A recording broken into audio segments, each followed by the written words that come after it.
Hello everyone, welcome back to my YouTube channel VSM Academy, the Spirit of Education.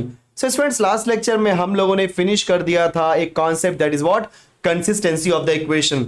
Exactly consistency of the equation क्या होता है, कैसे check करना होता है, एंड अगर आपको इक्वेशन कंसिस्टेंस दिया गया होगा तो कांस्टेंट की वैल्यू कैसे निकालते हैं. तो कंसिस्टेंसी के कॉन्सेप्ट में हमेशा इसी दो टाइप के क्वेश्चन बनते हैं स्टूडेंट्स. सो आज जो हम सीखने वाले हैं वो बात करने वाले एरिया ऑफ ट्राइंगल्स के बारे में. तो अगर आपको याद होगा मैंने बेसिक्स में एक्सप्लेन किया था कि अगर किसी भी ट्राइंगल का एरिया निकालना होता है, अगर मान लो उसके तीनों वर्टेक्स की वैल्यू दी गई है, राइट. मान लो पहला वर्टेक्स है x1 y1, ओके. दूसरा वर्टेक्स है आपका x2 y2, एंड अगर आपका तीसरा वर्टेक्स है x3 y3.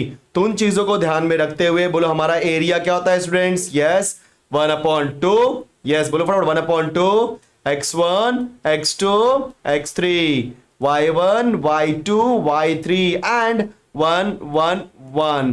या तो आप ऐसे लिखो या तो आप ऐसे भी लिख सकते हो. 1/2 determinant of x1 x2 x3 y1 y2 y3 and last one is 1 1 1. तो ये हमारा फॉर्मूला. अब ये फॉर्मूले में से कोई भी फॉर्मूला यूज करो, आंसर एकदम करेक्ट आने वाला है. ठीक है. सो क्वेश्चन नंबर 5 एग्जैक्टली वही क्वेश्चन है. क्या बोला है क्वेश्चन नंबर 5, बार रीड कर लेते हैं हम लोग. Find the area of triangle whose vertices are. तो मुझे यहां पे ट्राइंगल का देखा जाए तो एरिया निकालना है जिसके वर्टेक्स भी दिए गए हैं. अच्छा, इनको नाम नहीं दिया गया तो नाम ले लेते हैं. सो लेट, जब नाम न दिया गया तो आप नाम लेट कर लो अपने मन से. कोई भी लेटर, कोई भी 3 लेटर लेट कर लो, कोई प्रॉब्लम होने वाला नहीं है. A B C X Y Z element P Q R जो दिल करे. तो मैं एबीसी लेट करता हूं. लेट ए 4, 5 उसको दिखाऊंगा फर्स्ट पॉइंट से. तो x1, y1. एक बात और, किसी को भी आप x1 y1 बोलो, किसी को भी आप x2 y2 बोलो, किसी को भी आप x3 y3 बोलो, कोई फर्क पड़ने वाला नहीं है. ठीक है. Yes. So b 0, 7 that is x2 y2. सो पहले पॉइंट को हमने क्या बोल दिया, x1 y1. सेकेंड पॉइंट को हमने क्या बोल दिया, x2 y2. अब हमारा तीसरा पॉइंट है दैट इज -1, 1. वो हो जाएगा हमारा x3 y3. अगर आप बहुत ध्यान से देखोगे ये जो फर्स्ट वैल्यू है, ओके, ये जो हमारी फर्स्ट वैल्यू है x1 की वैल्यू है, ये x2 है और ये x3. देखो मैंने हाईलाइट किया. सिमिलरली ये y1 y2 एंड y3. तो हमेशा फर्स्ट वैल्यू आपकी x1 x2 x3 होगी, सेकेंड वैल्यू आपकी y1 y2 y3 होगी. चलो अब हम निकालते हैं एरिया ऑफ ट्राइंगल. तो हम लिखेंगे यहां पे एरिया ऑफ ट्राइंगल. अब 3 वर्टेक्स एबीसी दिया है तो नाम क्या बन जाएगा, एबीसी ट्राइंगल. तो एरिया ऑफ ट्राइंगल एबीसी, कोई प्रॉब्लम होने वाला नहीं है. Okay. So area of triangle ABC that is equal to, थोड़ा सा हम इसको ऊपर कर लेते हैं, that is equal to what students, determinant. लेकिन उसके पहले क्या लिखोगे, हाफ. तो 1/2 हाफ ऑफ. अब आप फॉर्मूले में कुछ भी फॉर्मूला लिख दो. चलो मैं लिखता हूं x1 x2 x3, फिर बोलो y1 y2 y3, फिर बोलो 1 1 1. कोई भी फॉर्मूला अप्लाई करो, कोई दिक्कत होने वाली नहीं है. सो 1/2 बोलो x1 x2 x3 क्या आपका 4 0 -1. तो हमने लिख दिया 4 0, क्योंकि वो एकदम लाइन से है ना, इसलिए मैंने इस तरीके से लिखा. बराबर. यस. y1 y2 y3 की वैल्यू क्या है, 5 7 1. तो 5 7 1. लास्ट वैल्यू क्या है बोलो आपकी 1. Perfect. So now let's simplify this equation. Okay. हो सकता है ये हमारा लास्ट लेक्चर होगा जिसके अंदर मैं लगभग आपका ये एरिया ऑफ ट्राइंगल के सारे कॉन्सेप्ट फिनिश कर दूंगा. तो स्टूडेंट्स फटाफट डिटर्मिनेंट सॉल्व करो. तो 1/2, ये 1/2 पूरे के साथ में, इसलिए मैं ऐसे लिख रहा हूं. पहले हम 4 लेंगे, फिर डिटर्मिनेंट, फिर -5 लेंगे, उसके बाद डिटर्मिनेंट, फिर +1 लेंगे, फिर determinant and curly bracket close. So 4 के लिए आप सभी को पता है रो गया, कॉलम गया, उसका रो उसका कॉलम गया. क्या बचेगा, 7 1 1 1, 7 1 1 1. फिर 5 के लिए लेते हैं. सो उसका रो गया, उसका कॉलम गया. क्या बचेगा यहाँ पे, 0 फिर 1 फिर -1 फिर 1. 0 1 -1 1. Last but not the least that is 1. सो 1 के लिए क्या करेंगे, अगेन रो गया, कॉलम गया. क्या बचेगा student, 0 7 -1 +1. 0 7 -1 +1. Clear. Very good. So ये हमारा हो गया. बस सिंप्लीफाई करते हैं, काम हो जाने वाला है. 1/2 कर्ली ब्रैकेट ओपन करते हैं. 4 कॉपी किया, बोलो 7 1 जा 7, -1 1 जा 1, -5 कॉपी किया, 0 into 1 is 0, माइनस कॉपी किया, 1 into -1 is -1, +1 कॉपी करके 0 into 1 is 0, -7 into -1 is -7. ठीक है. Curly bracket close. Yes, 1/2 curly bracket open, 7 - 1 6. 6 into 4 24, 6 4 जा 24 होता है बराबर। देन यहां देखो सब लोग, अगर आप 0 माइनस माइनस 1 करोगे तो क्या आएगा आपका +1, 0 प्लस 1 इज +1, +1 का मल्टीप्लाई -5 में करोगे तो आपका आंसर क्या आएगा बोलो -5। देन 0 -7 सॉरी -7 तो क्या हो जाएगा students +7। Now let's multiply this +7 into 1 तो क्या आएगा +7। सो देखा जाए तो हमारे पास जो आंसर आ रहा है 24 - 5 + 7। सो 24 माइनस, अच्छा एक काम करते हैं 24 + 7 कर लेते हैं, 24 - 5 कर लेते हैं। सो 24 - 5 बोलो क्या आंसर आएगा आपका 19।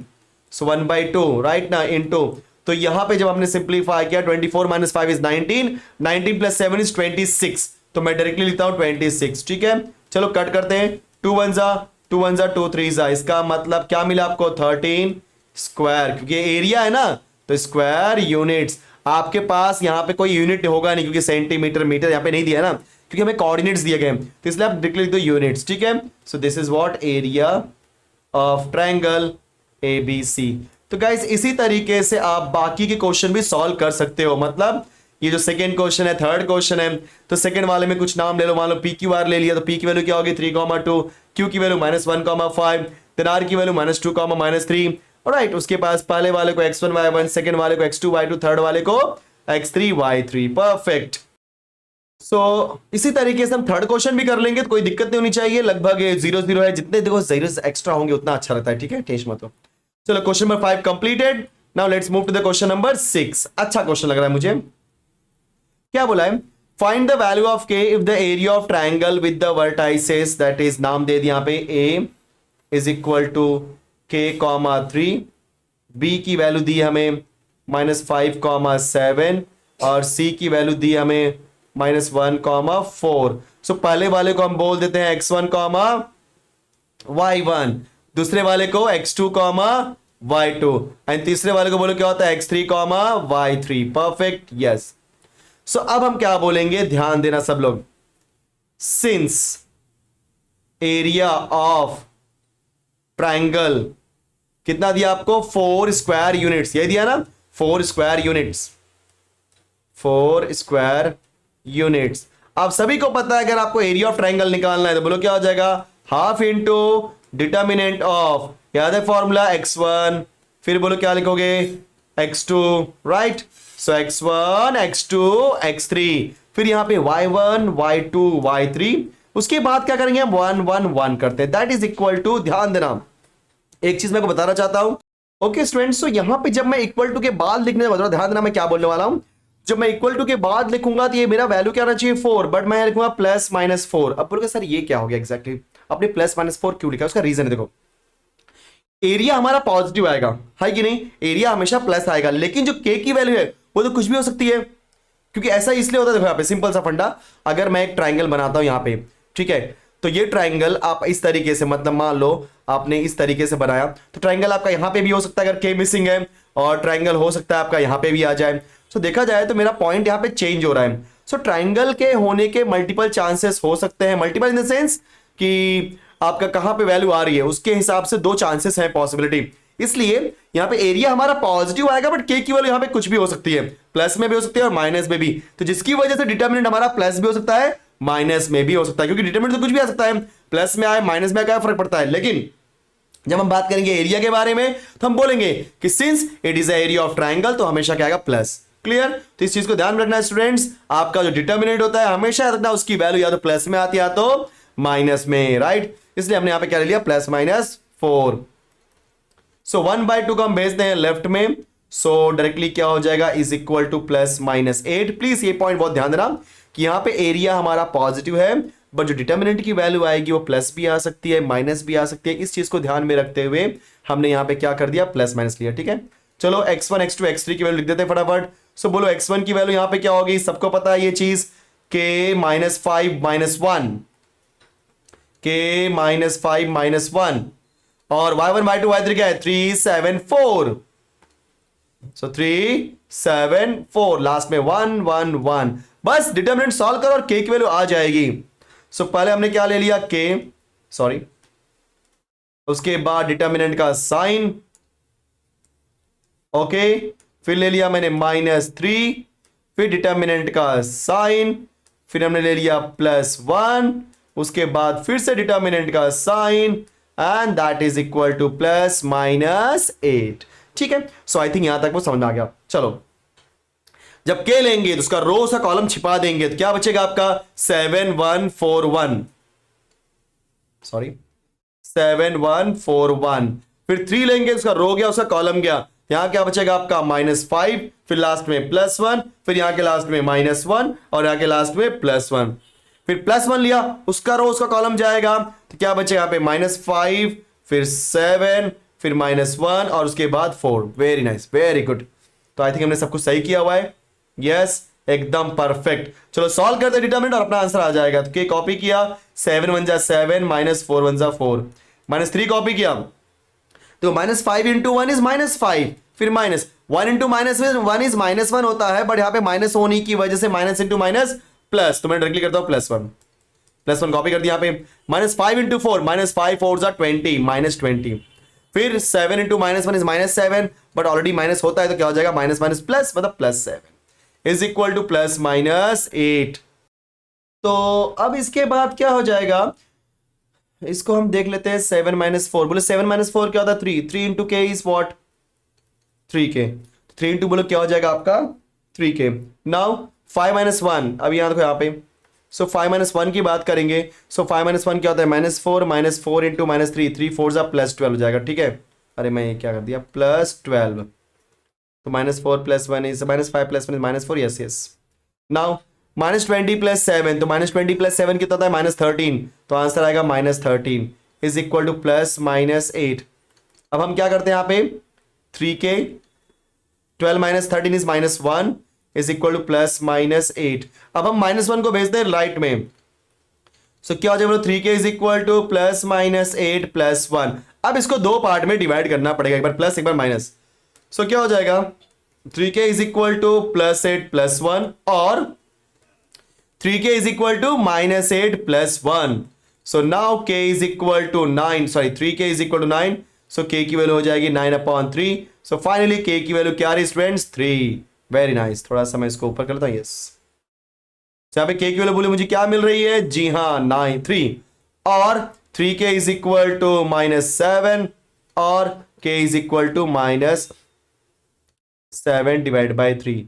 सो देयरफॉर हमारे पास जो आंसर आया, बोलो क्या मिला आंसर मुझे, यस जल्दी बोलते हैं। सो स्टूडेंट्स इसके बाद जो आंसर आएगा बोलो क्या मिलेगा -7/3। थोड़ा टेक्निकल इश्यू हो गया था, ग्लिच हो गया था। ठीक है, चलो सो आंसर हमारा क्या मिला, k is equal to +3 and k is equal to -7/3। Okay perfect. Now ये क्वेश्चन होने के बाद आपने देख लो कितना अच्छे से किया, एकदम आसान तरीके से। जी हाँ, बस याद रखना जब कभी भी एरिया देगा और डिटरमिनेंट लेके सॉल्व करो तो हमेशा आंसर प्लस माइनस में आएगा। चलो नेक्स्ट क्वेश्चन करते हैं, क्वेश्चन नंबर 7। क्वेश्चन नंबर 7 क्या दिया, रीड कर लेते हैं एक बार। Find the area of quadrilateral. अच्छा क्वाड्रिलेटरल बोल दिया, तो पहले एक बार हम क्वाड्रिलेटरल बना लेते हैं। तो अपने मन से मैं कैसा भी एक रैंडम बना लेता हूँ, ठीक है, कोई कंफ्यूज होने की जरूरत नहीं है, आप भी कैसा बना सकते हो। इसमें से नाम देता हूँ मैं A, B, C and D। तो A की वैल्यू क्या है बोलो -3,1। बोलो B की वैल्यू यहाँ पे क्या है -2, -2। फिर C की वैल्यू क्या है 4,1 एंड D की वैल्यू यहाँ पे क्या होगी स्टूडेंट्स 2,3। तो हमारे पास ABCD है। अब मुझे क्या निकालना, एरिया ऑफ क्वाड्रिलेटरल। तो इस क्वाड्रिलेटरल का एरिया निकालने के लिए इसको मैं दो पार्ट में डिवाइड करता हूं। तो एक काम करो, मैं AC को ज्वाइन कर देता हूं। ओके, तो जैसे ही मैंने AC को ज्वाइन किया मेरे पास दो ट्राइंगल बन गया।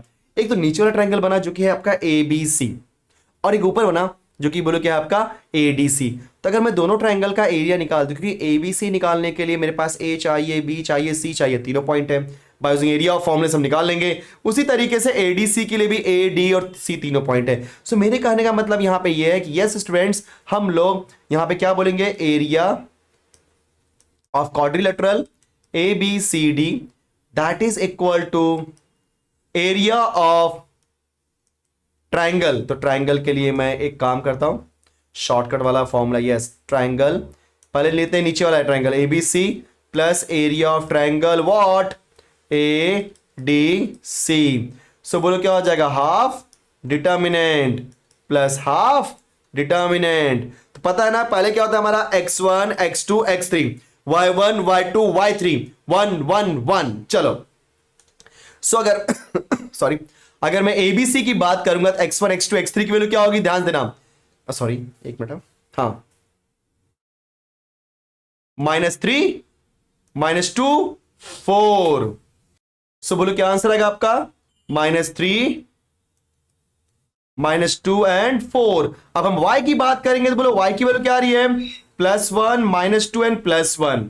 सो +1 -2 एंड +1, लास्ट वैल्यू क्या होगी, 1 1 1।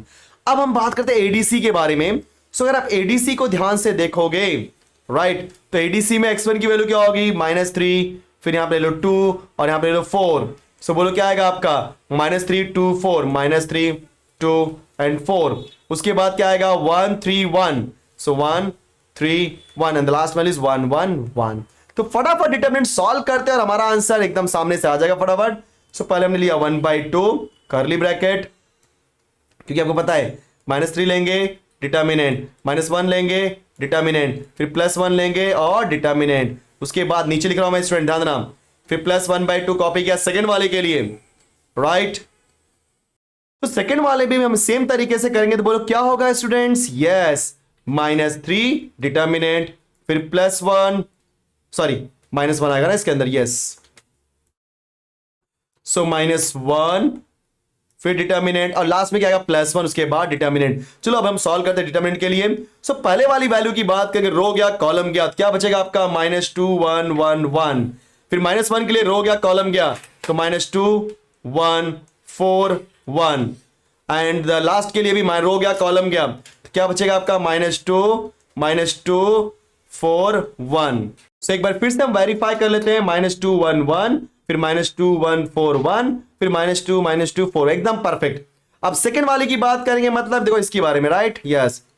तो अगर हम बोलेंगे -3 के लिए रो गया कॉलम गया, 3 1 1 1, क्या बात है, 3 1 1 1।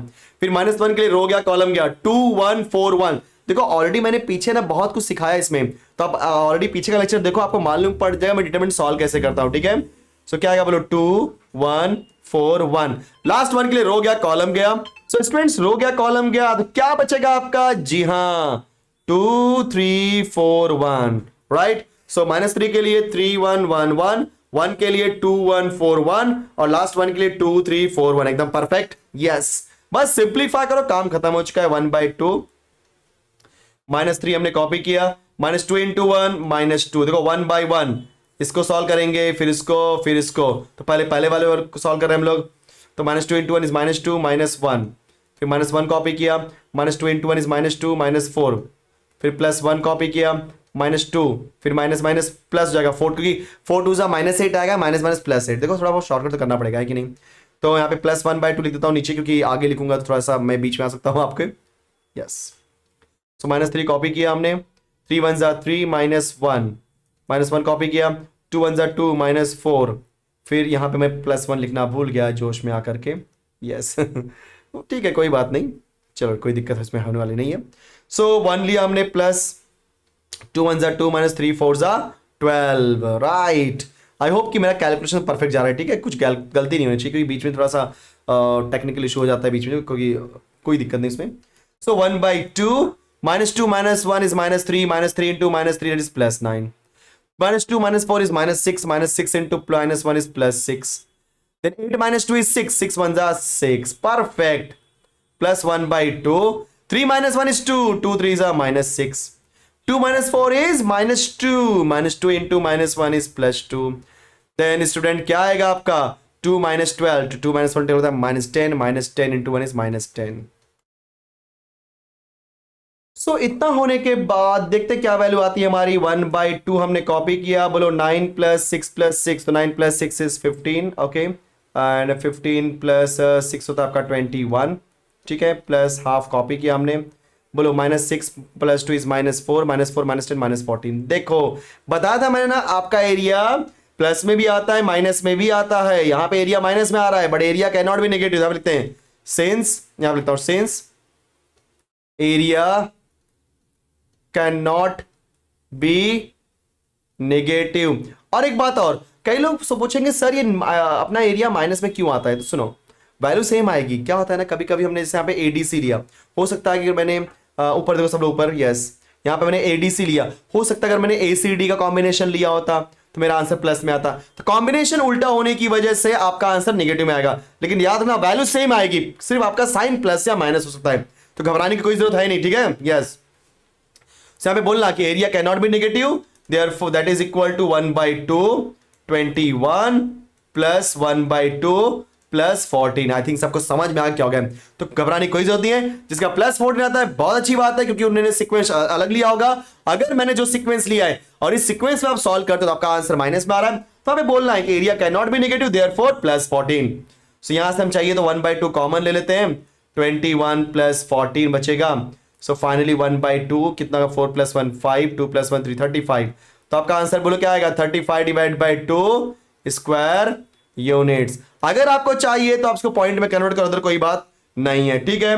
आई होप कि आपको अच्छे से क्वेश्चन आ गया समझ में, क्लियर। चलो मूव करते हैं अगले क्वेश्चन पे। तो ये रहा हमारा अगला क्वेश्चन, क्या बोला है, by using determinant show that the following points are collinear. कोई बात नहीं, बहुत अच्छा क्वेश्चन है, बहुत अच्छा। P की वैल्यू दी है 5,0, Q की वैल्यू दी गई है मुझे 10,-3 और R की वैल्यू दी है -5,6। तो स्टूडेंट्स पहले वाले को हम बोलते हैं x1, y1, सेकेंड को बोलेंगे x2, y2 एंड थर्ड को बोल देंगे हम x3, y3। अब समझने वाली बात है, अगर आपको याद होगा मैंने अगेन लास्ट लेक्चर में सिखाया था, क्या सिखाया था लास्ट लेक्चर में, कि जब कभी भी हम बात करते हैं कोलिनियर के बारे में, 3 पॉइंट देखो, फर्स्ट सेकेंड थर्ड, अगर 3 पॉइंट नॉन कोलिनियर हैं, नॉन कोलिनियर मतलब एक ही लाइन में नहीं आ रहे हैं। अगर नॉन कोलिनियर बोला मतलब वो सेम लाइन में नहीं आते हैं, ठीक है, अलग अलग, जैसे 1 2 3 ऐसे, 1 2 3 एक ही लाइन बोल दिया मतलब उसको बोलते कोलिनियर। तो अगर कोई भी पॉइंट आपके एक ही लाइन में नहीं आएंगे मतलब उसे बोलते हैं नॉन कोलिनियर, तो हमेशा आपको ट्राइंगल बनेगा ही बनेगा, राइट, मतलब उसका एरिया कुछ कुछ मिलेगा ही मिलेगा।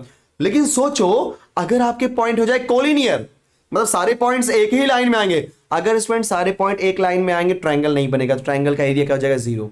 यस, अब याद रखना जब कभी बोलेगा कि प्रूफ करो या बताओ कि ये पॉइंट कोलिनियर है कि नहीं है, राइट, तो समझ जाना हमारा एरिया क्या हो जाएगा, 0, राइट। सो क्या बोलेंगे कि PQR में लिखते हैं सिंस क्या बोला है, by using determinant show that ना, तो हम लोग क्या निकालते हैं, area of triangle PQR, area of triangle PQR that is equal to determinant of, और यहां पे हाफ लिखना भूलना मत, x1 x2 x3 y1 y2 y3 1 1 1, right. Yes, सो सारी वैल्यू लिख देते हैं हम लोग फटाफट।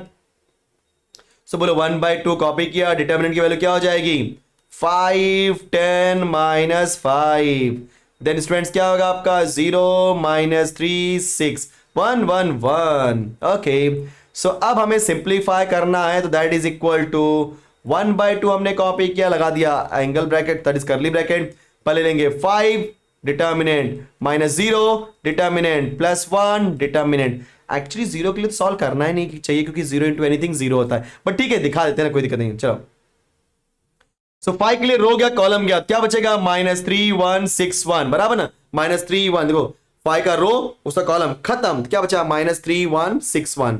फिर 0 के लिए रो गया कॉलम गया, क्या बचेगा आपका 10 1 -5 1।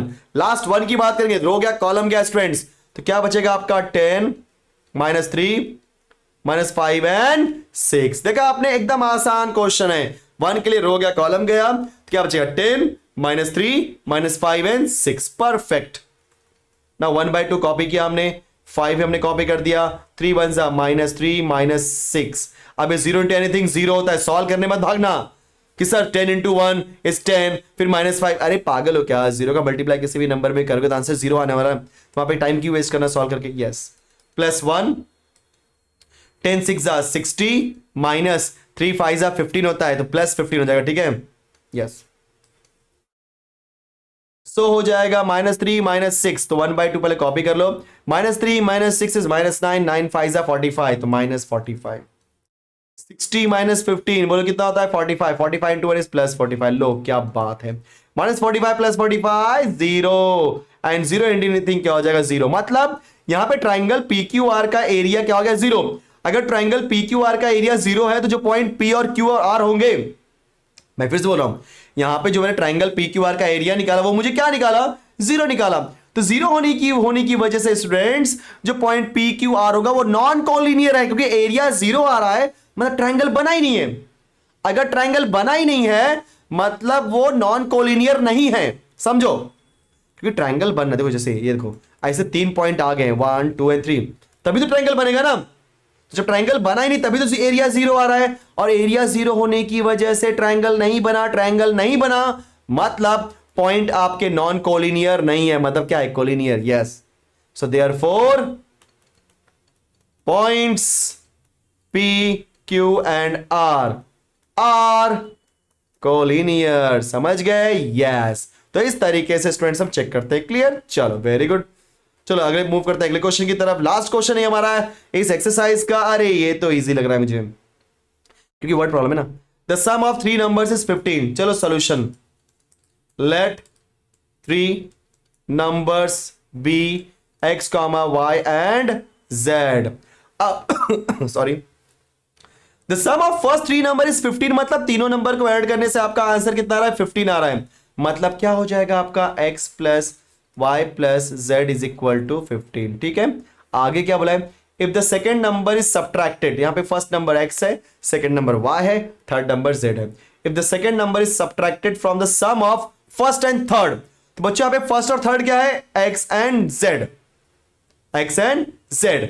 अब फर्स्ट एंड थर्ड मतलब x और z दोनों को ऐड करके उसमें से सेकेंड नंबर मतलब y को सब्ट्रैक्ट कर रहे हैं, मतलब माइनस y कर रहे हैं। और जब आप ऐसा करते हो तो जो आपका आंसर आता है वो क्या आता है आपका 5 आता है। बोला ना उसने कि इफ द सेकेंड नंबर मतलब y सब्ट्रैक्टेड, इसलिए माइनस लिखा, कहां से, सम ऑफ फर्स्ट एंड थर्ड, तो फर्स्ट एंड थर्ड को ऐड करने से। ठीक है, तो आंसर कितना आ रहा है 5। फिर उसने क्या बोला, when the third number is subtracted, तो थर्ड नंबर यहां पे क्या है, z है, तो z को मैं सब्ट्रैक्ट कर रहा हूं मतलब minus z, okay, from the sum of, अब ध्यान देना, sum of twice the first number, twice the first number मतलब 2x, क्योंकि फर्स्ट नंबर आपका x है, उसका ट्वाइस मतलब 2 गुना, that is 2x, and second number that is plus y।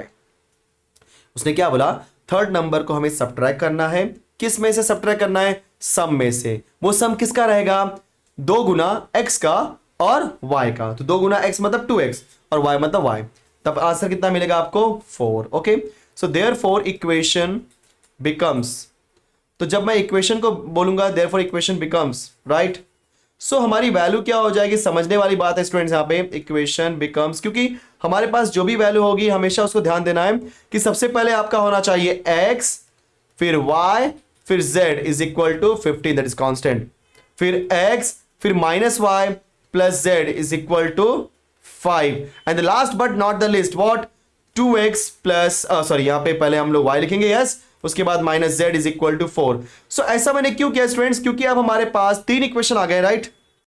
Okay students, अभी हम क्या करेंगे, यहाँ पे हमारे पास 3 इक्वेशन है। सो 3 इक्वेशन होने की वजह से हमारे पास, अगर ध्यान से सोचोगे, सो 3 इक्वेशन होने की वजह से इसको मैं क्रैमर्स रूल से कर सकता हूं, मतलब यस, पहले क्या निकालोगे d, राइट, फिर क्या निकालोगे dx, फिर क्या निकालोगे dy, अभी मैं निकालने नहीं वाला क्योंकि ऑलरेडी मैंने क्रैमर्स रूल पूरा सिखाया हुआ है। फिर क्या निकालोगे dz, सो ये आने के बाद क्या बोलोगे, by using Cramer's rule x equal to dx upon d, y is equal to dy upon d and z equal to dz upon d। So ये तीनों फॉर्मूला यूज करो, आपका x y z आ जाएगा। सो स्टूडेंट्स, ये हमारा last question था इस exercise का, हमने लास्ट क्वेश्चन फिनिश कर दिया। आई होप कि पूरा का पूरा लेक्चर आपको समझागा। एक चीज और, हमारा जो सेकंड एक्सरसाइज है वो प्रॉपर्टीज के ऊपर है, राइट। आई डोंट नो कि एक्चुअली प्रॉपर्टीज को यहाँ पे नहीं किया है, फिर भी मैं प्रॉपर्टीज को आपको सॉल्व करूंगा, बट पहले मैंने लास्ट एक्सरसाइज कर दिया, अब मैं प्रॉपर्टी वाले भी क्वेश्चंस कराऊंगा, ओके, सो दैट कि बाकी स्टूडेंट्स के लिए भी सही रहे। तो यहां तक आज हमने फिनिश कर दिया। सो मिलते हैं नेक्स्ट लेक्चर में। फटाफट वीडियो को लाइक करो, शेयर करो, एंड दोस्तों अगर आपने अभी तक चैनल को सब्सक्राइब नहीं किया तो फटाफट चैनल को सब्सक्राइब कर दो। सो मिलते हैं नेक्स्ट वीडियो में, bye bye, thank you so much.